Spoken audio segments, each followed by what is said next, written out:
Hver gang vi møtes programmet der vi følger 7 av Norges mest folkekjære artister når de flytter sammen en sen sommeruke på Kjærnes gård utenfor Moss. Nok for denne gang. I løpet av oppholdet hyller de hverandre ved å fremføre personlige tolkninger av hverandres sanger. I dag det Sigvart Dagsland som hedersgjest.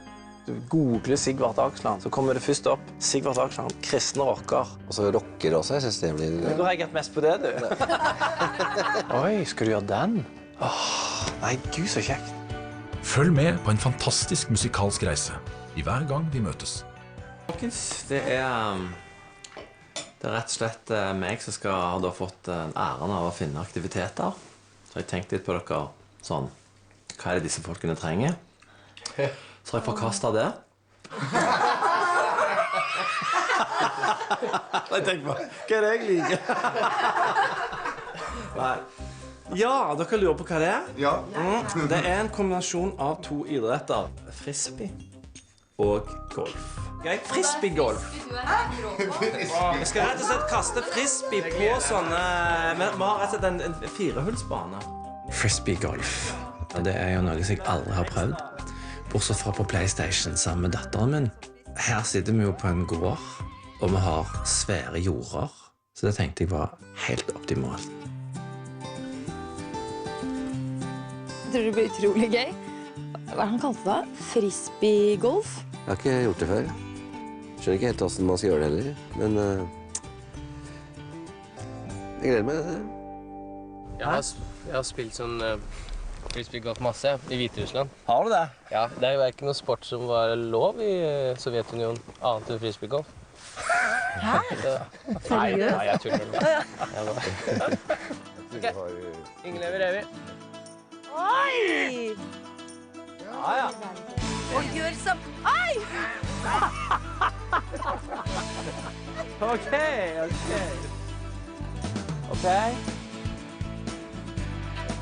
Ja, det var jo dritbra. Vi skal ikke gjøre noen konkurranse ut av det, men hvem som nærmest? Plasseringen min jo ganske nært utgangspunktet, kan man si. Om jeg ikke treffer Sigvart, egentlig. Det hans dag.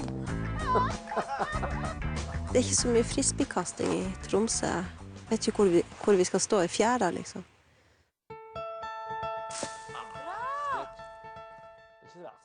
Okay. Jeg føler jeg har lyst til å komme foran, men man må jo stå her, da. Det viktigste ikke å vinne. Jeg bare tullet. Det egentlig ganske gøy å vinne, altså. Jeg blir sånn cocky. Så jeg kommer nok til å være det noen minutter til, og så kommer jeg til å jekke meg ned igjen til sånn bondegård-nivå. Selveste gullfrisbeen til Alexander. Frisbee viste seg å være noe som jeg jævla god på, egentlig. Da søren at jeg ikke vant. Men det var nesten, da. Det lett å holde hodet høyt når livet går deg vel. Jeg ikke sånn selv at jeg begynner å grine. Og døtterne mine klager litt på det, men jeg mener selv jeg har et rikt indre liv. Men de gangene musikk treffer meg, så treffer det en voldsom vibrasjon i hele kroppen da. Jeg blir veldig stille. Vær så god, sitt her. Tusen takk, Alexander. Men Sigvart, det teit å spørre om du en fyr som liker oppmerksomhet. Du jo artist og utøver. Glad i nok å trekke litt langt, men jeg trives egentlig med det. Men jeg ikke en sånn type som absolutt skulle oppmerksomhet når jeg var liten, da. Jeg var veldig rødmende, altså. Jeg var veldig beskjeden som barn. Og ofte følte meg ille til mode.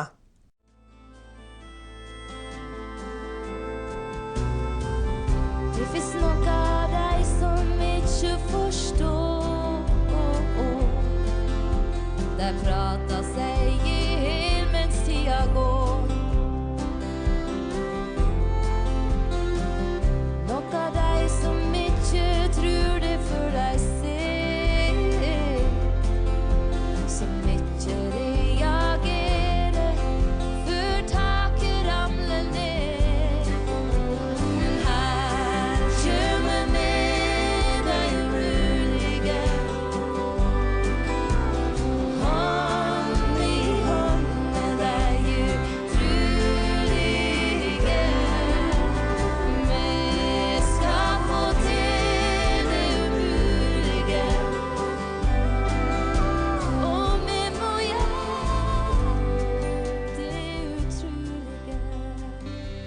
Og det var jo en helt fantastisk måte å avslutte lunsjen på også.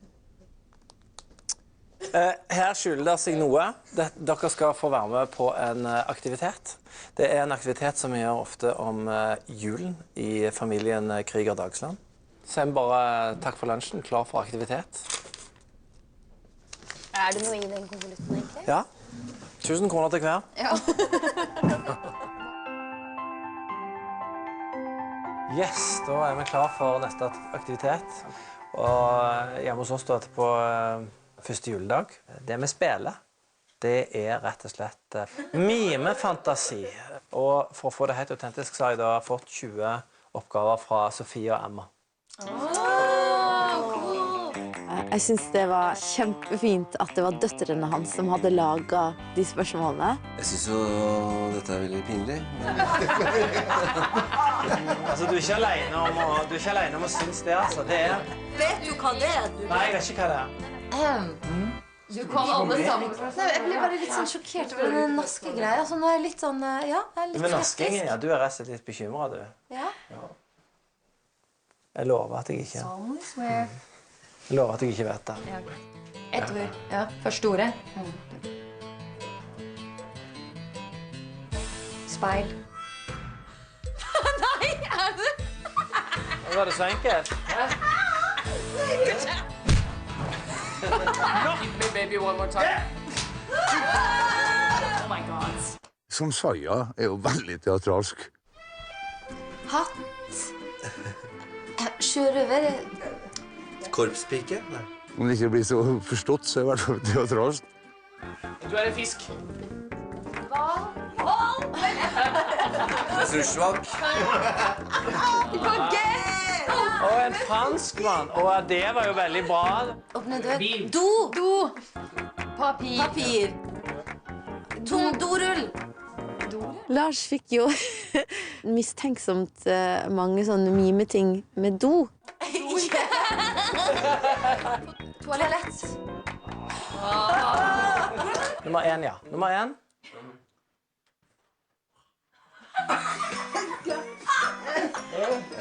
Vill hest. Sterk. Han er veldig stor. Han er... Ja, det var flodhest. Ja, men jeg har en sånn feeling på at Sigvart har så kul familie. Og så føler jeg at det er tydelig at han har jenter, for han vet liksom, ja, hvordan å være rundt jenter. Jeg vet ikke helt hvordan han setter fingeren på det, men han er utrolig underholdende.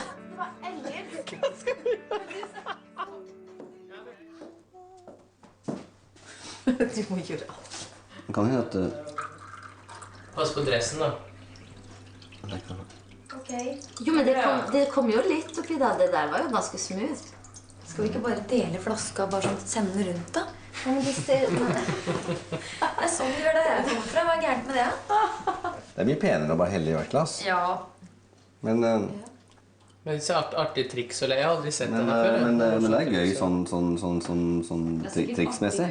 I utgangspunktet så kommer jeg fra den delen av norsk musikkliv som var opptatt av hva som var kult og ikke så kult, og sånn sett så tenkte jeg ikke på det med Sigvart sin låter. Det var veldig sånn interessant for meg, så husker jeg at etter hvert som jeg selvfølgelig også da ble kjent med han, så fulgte jeg mer og mer på de låtene ofte. Jeg husker jeg ble mer og mer glad i de, og den, akkurat som jeg ble litt sånn rørt over den der flinkheten hans, på en måte. Hallo. Hei, Sigvart.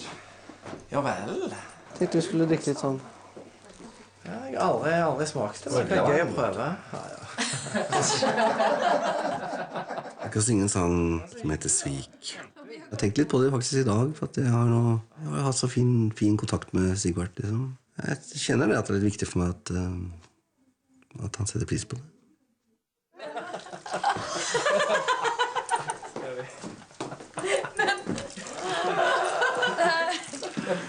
Det er tanken som teller. Det er ikke vakkert. Skål, folkens. Skål for neste gang vi møtes. Neste gang vi møtes, ja.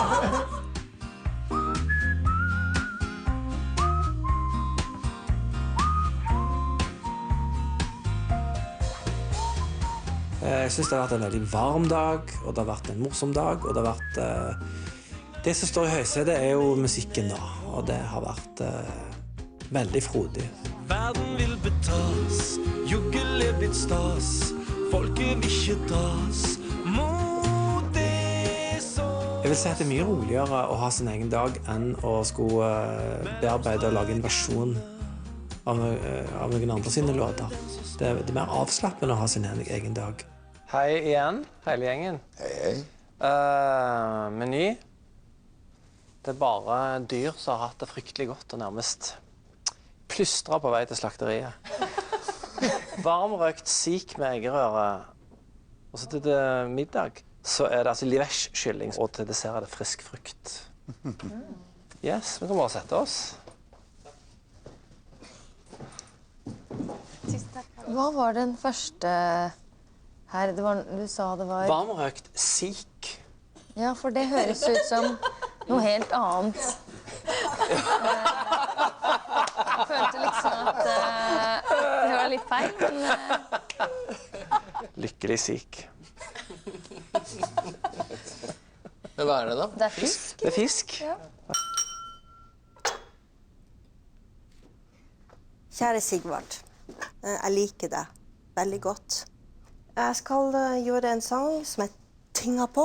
Jeg hørte ofte på nattradioen som mamma skrudde opp radioen litt ekstra høyt når den kom. Det var alt jeg så. Yes. Vi sto og falt, gikk rett og galt, for kartet var gammelt. Og terrenget var vilt. Vi smakte alt, fra søtt til salt. Vi stjal oss en fabel,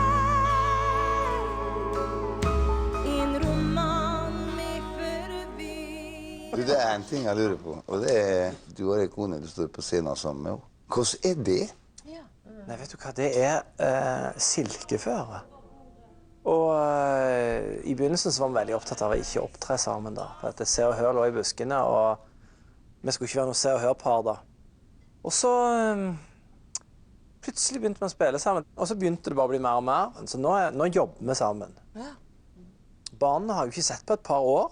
Nei, jeg kan ikke det, men de er med på det, de er inni. Marte tror jo jeg det, jeg er ikke helt sikker. Men det gøye med det er det at jeg var nettopp og spilte, og så måtte jeg sitte med ryggen til Karoline da, og spille. Så må vi synge sammen, og så hører jeg at hun puster likt. Vi har jo aldri avtalt det, sant? Men det er jo det er fint da. Bare for å ha sagt det, bare for å erklære det her ved at Karoline er liksom min livssol. Altså, rett og slett, hun er liksom bare...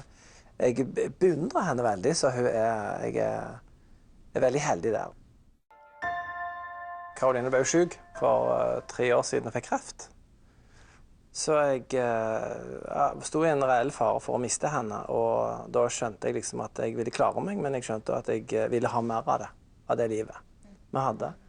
Og da blir salgstall og masse sånn svært uvesentlige. Bekymringer er liksom en ting som du kan... Det er litt luksusvarer med bekymringer, ikke sant? Men når det virkelig setter inn problemer, så rydder du alt til side, så er det samling i bånd.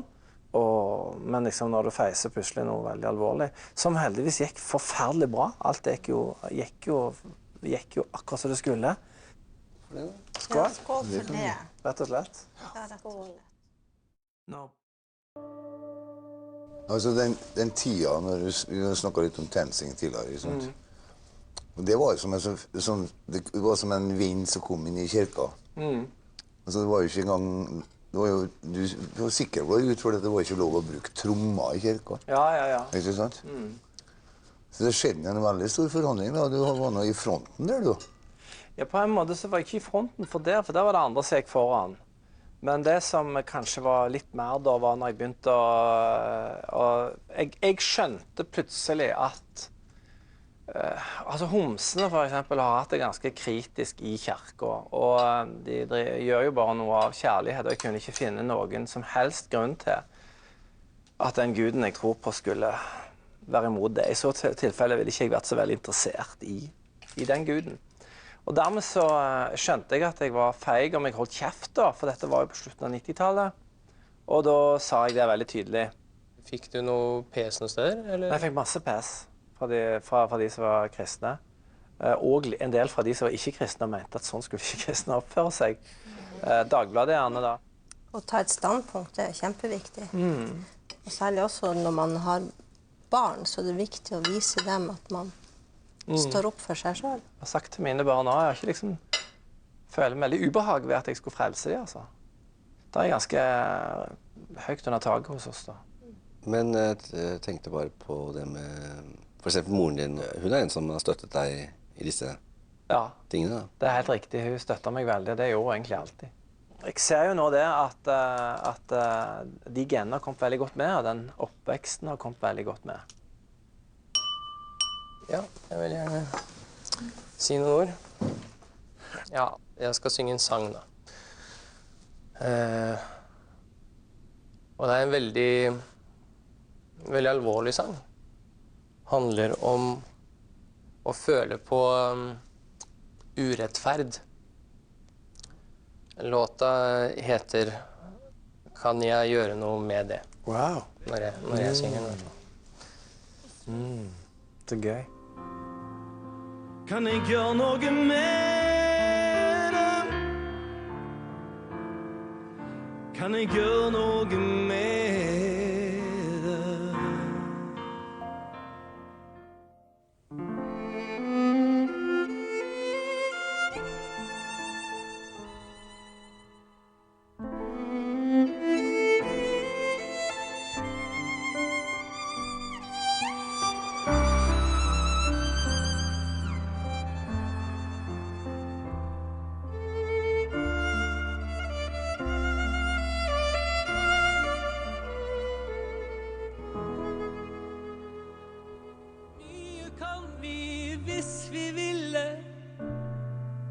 Mens vi venter her på jord.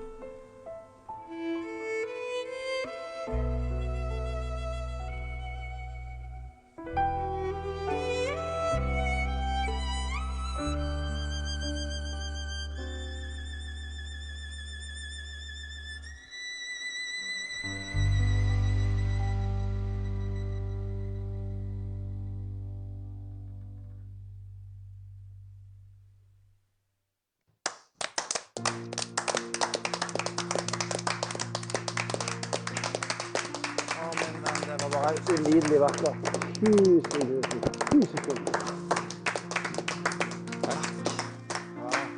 Det vanskeligste er å stå der naken og holde en tone mens hele kroppen din skjelver. Nei, fy søren, det var utrolig fint. Så synger du jo så fint. Herre, mann. Skjørt, sårbart og virtuøst og vakkert. Det var en utrolig versjon. Jeg visste ikke hans stemme. Jeg har aldri hørt hans stemme sånn. Nei, det var stort. Ja, jeg er ganske overveldet og lykkelig her jeg sitter ved dette her. Jeg vil takke dere for at vi har det så fint, rett og slett. Takk.